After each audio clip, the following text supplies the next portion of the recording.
বোন আমার, 12 বছর 15 বছর বয়সে তুমি কেন বিবাহের পূর্বে আরেকজনকে তোমার শরীর ধরতে দাও?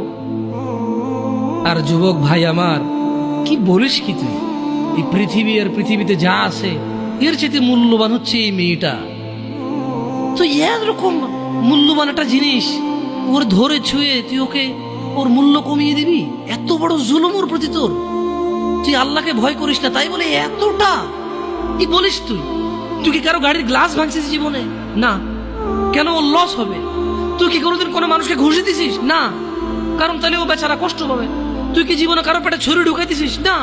ও মরে যাবে, তাহলে ওর ফ্যামিলি ক্ষতিগ্রস্ত, লসে পড়ে যাবে। তুই কি কারো টাকা মারছিস কোনোদিন? না। তাহলে ওর ফ্যামিলি টাকার কারণে কষ্ট পাবে। তাহলে তুই কেন তুই এত ছোট ছোট বিষয়গুলো খেয়াল রাখিস যে আরেকজনের লস হবে? তাহলে তুই এই মেয়েটার জীবনটাকে তুই কি করলি?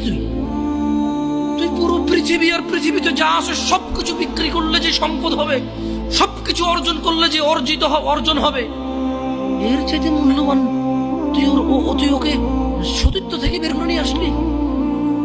তুই তোর সামান্য ডিজায়ার ফুলফিল করার জন্য, যেটা আল্লাহ তোর জন্য বৈধ করেছে, কবুল বললে তোর বাপের দোষ, আল্লাহর তো দোষ না। তোর বাপের দোষ, সমাজের তো দোষ না।